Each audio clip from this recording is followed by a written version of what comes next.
चित्त से केवल निरीक्षण करें, केवल निरीक्षण।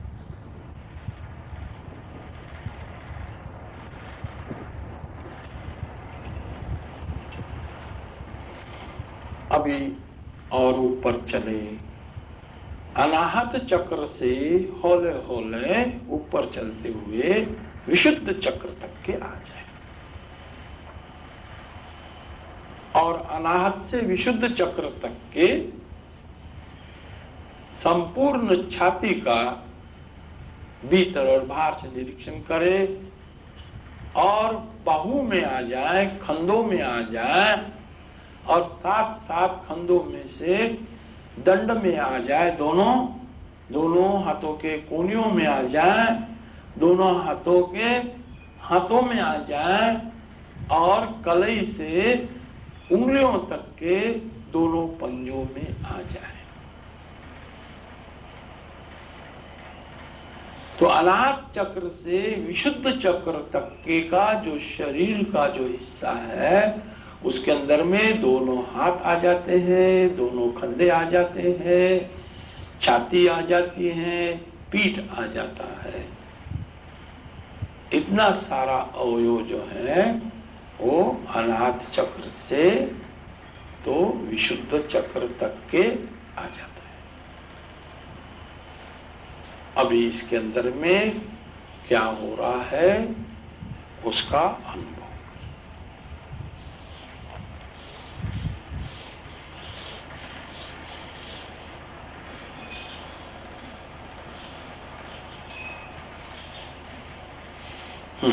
अभी हमारे पीछे पीछे आदेश देंगे, अनाहत चक्र से विशुद्ध चक्र तक अष्टभैरव देवता 8 वह प्रज्वलित हो रही है, जागृत हो रही है, सचेत हो रही है, और उसका निरीक्षण। कभी कभी पीड़ाकारक दर्द भरा भी अनुभव हो सकता है।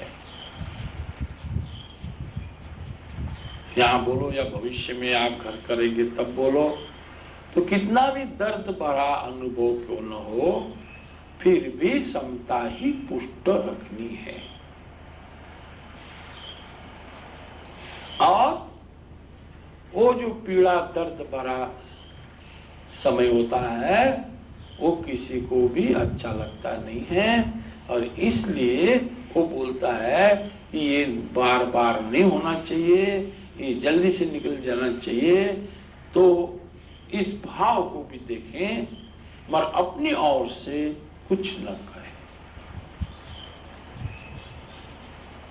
अपनी ओर से बोध को बढ़ाएं, विवेक को बढ़ाए कि जो भी शरीर स्कंद में प्रकट होता है वो शाश्वत नहीं होता है, देर सबेर उसमें बदलाव होता ही है। देर सबेर प्रकट हुआ वो शाश्वत नहीं है, वो निकल ही जाता है। इसलिए किसी भी प्रकार से कष्ट में नहीं जाना है, दुख में नहीं जाना है, पीड़ा में नहीं जाना है। वो मन नाना प्रकार का विकल्प निर्माण करके किसी भी प्रकार का भयावह भय भी निर्माण कर सकता है, परंतु उस भय को भी अनुभव करे, भय को भी देखे। वो भय की ग्रंथि का निर्मूलन भय प्रकट होने से ही होता है। इसलिए मुस्कुराते हुए और बड़े शांति के साथ उसको देखते रहे। सफलता निश्चित ही मिलेगी, निश्चित ही मिलेगी।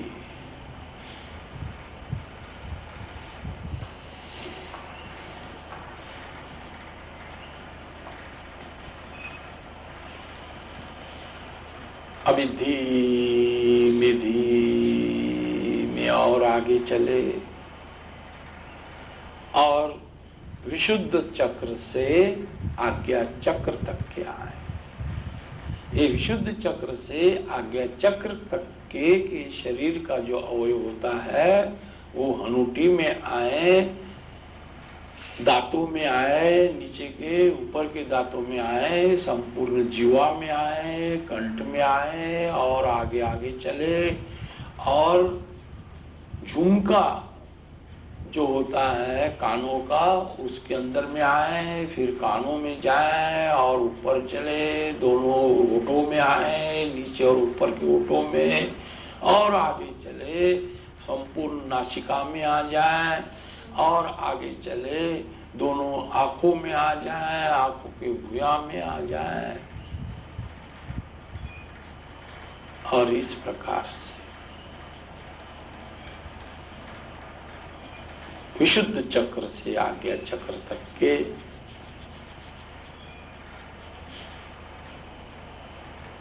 पूरे शरीर के हिस्से का निरीक्षण करे कि वहां क्या हो रहा है।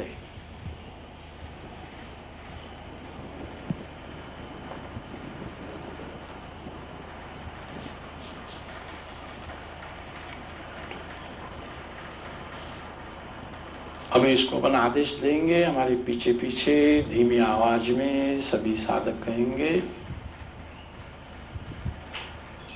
विशुद्ध चक्र से आज्ञा चक्र तक विश्वरूप देवता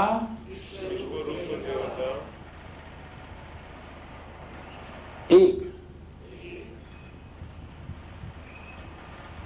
वह प्रज्वलित हो रही है, जागृत हो रही है, सचेत हो रही है।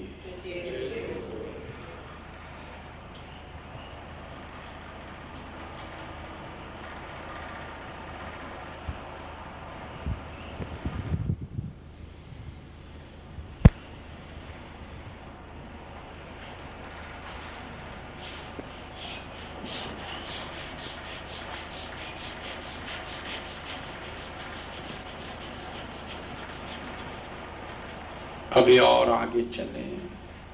अभी आज्ञा चक्र से सहस्त्रदल कमल तक के हौले हौले आगे और आगे चलते रहे और आज्ञा चक्र से सहस्त्रदल कमल तक के संपूर्ण भाल प्रदेश का और पूरे मस्तिष्क का, सर का निरीक्षण।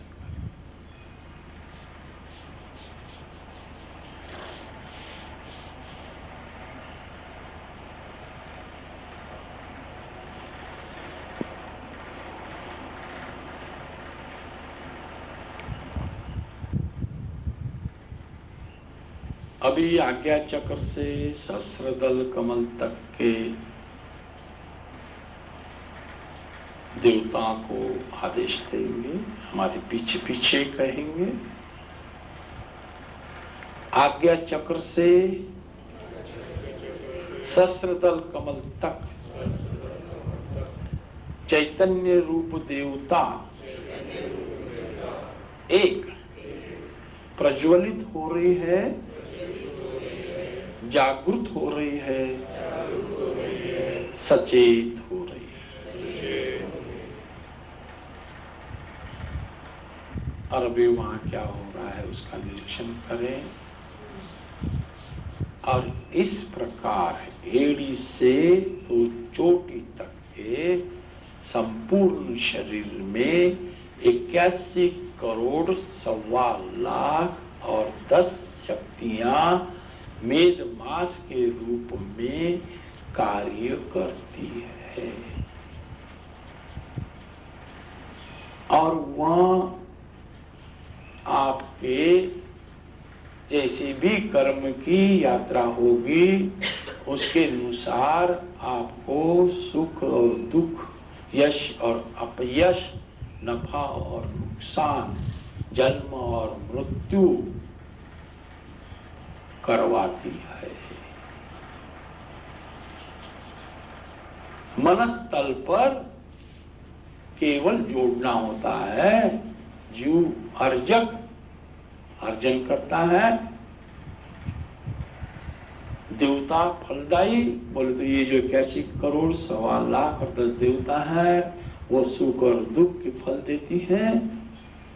और इस पूरे ब्रह्मांड का जो व्यापार है, गतिविधियां हैं, वो चैतन्य रूप देवता करती है और परमात्मा उद्धार करता है।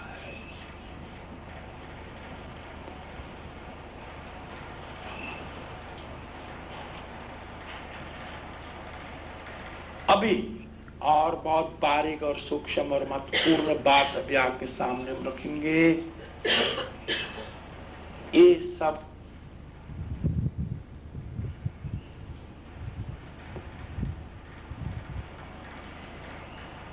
ये 5 कर्मेंद्रिय है, ये 5 ज्ञानेंद्रिय है, एक मन है, और ये एड़ी से चोटी तक और चोटी से एड़ी तक के या 81 करोड़ 1.25 लाख और 10 देवताएं हैं। और ये इंद्रियों के जो धर्म है, शब्द, स्पर्श, रूप, रस, गंध, ये तमाम को मिलाकर इनको प्रकृति बोलते हैं। और ये प्रकृति के चक्कर में जो घूमता है, प्रकृति के आदेश से घूमता है, प्रकृति के प्रभाव से घूमता है, उसे जीव कहते हैं। और वो माता के गर्भ से जन्मता है। जीव बोले तो थोड़े में दूसरा तीसरा कोई भी नहीं है, ये मन का पुंज है,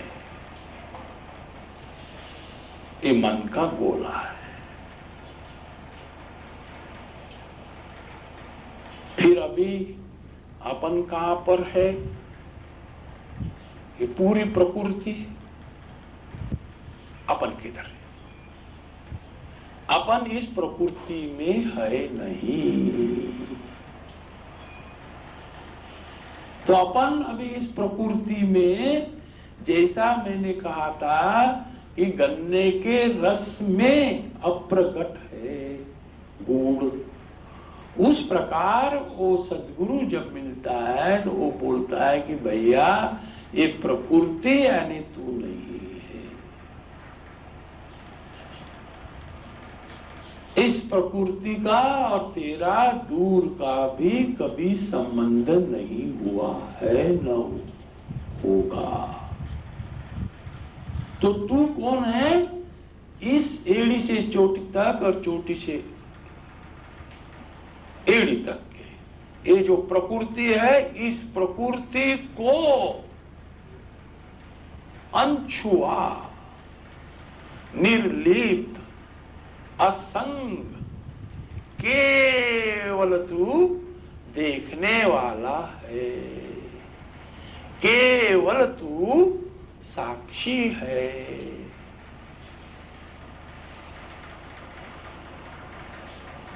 तो अभी एड़ी से चोटी तक और चोटी से एड़ी तक के एट ए टाइम इस प्रकृति को, इस शरीर को केवल देखो कि इस समय, इस क्षण क्या क्या हो रहा है। वो जो देखने वाले हो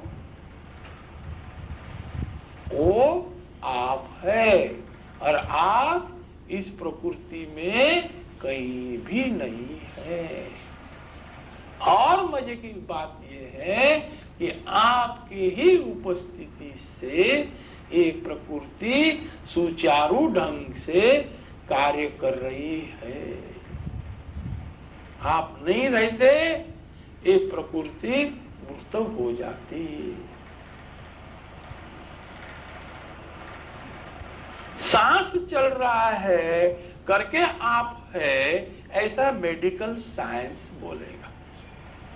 परंतु नहीं, आप है इसलिए सांस चल रही है, आप है इसलिए क्षुधा पिपासा मल मूत्र शीत उष्ण भय निद्रा ये अष्ट स्वभावों का प्रकटीकरण हो रहा है।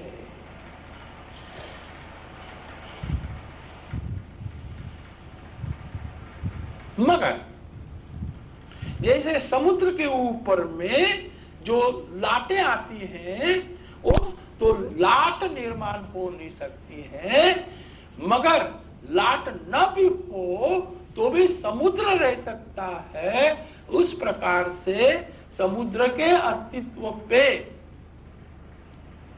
मन थोड़ी देर उछल कूद कर सकता है, परंतु मन न भी रहा तो भी अस्तित्व रहता है।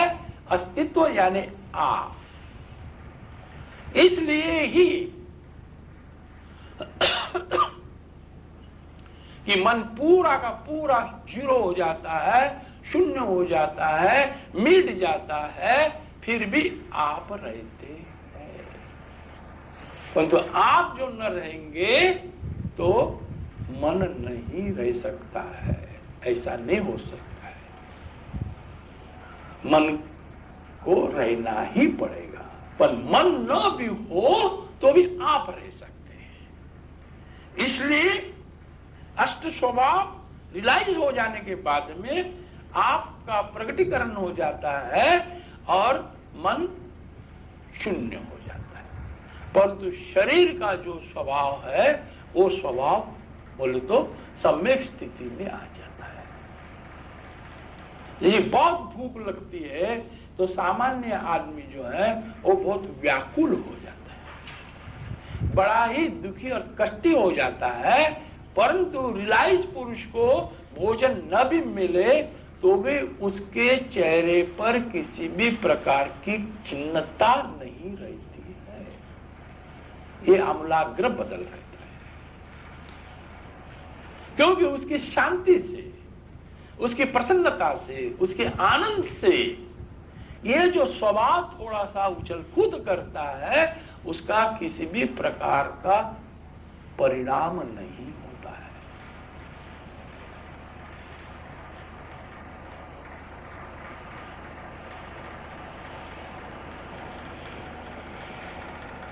तो ये जो एड़ी से चोटी तक और चोटी से एड़ी तक के इन तमाम प्रकृति को देखने वाले आप हो।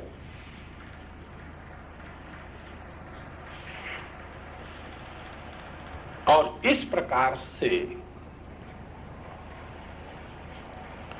ये सही माने में अपने में स्थित होना ही सही विश्राम है। और अपने में विश्राम होने के लिए एक बहुत बड़ा अद्भुत ये विधि है। ये केवल हम इस इंटेंसिव कोर्स में ही इसको करवाते हैं। इसे आप सप्ताह में एक बार जरूर करके देखें, बहुत आनंद होगा। अभी यहां यह विधि पूर्ण होता है। अभी आप धीमे धीमे बैठ जाएं। जो भी पोजीशन में है ऐसे बैठ जाओ। दीवार की तरफ चेहरा रहेगा, दीवार की तरफ बैठ जाओ।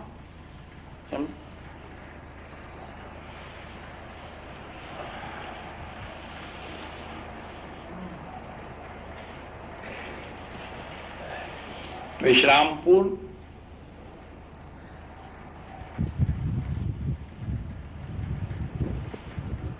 और अभी 10 मिनट केवल ध्यानस्थ बैठे।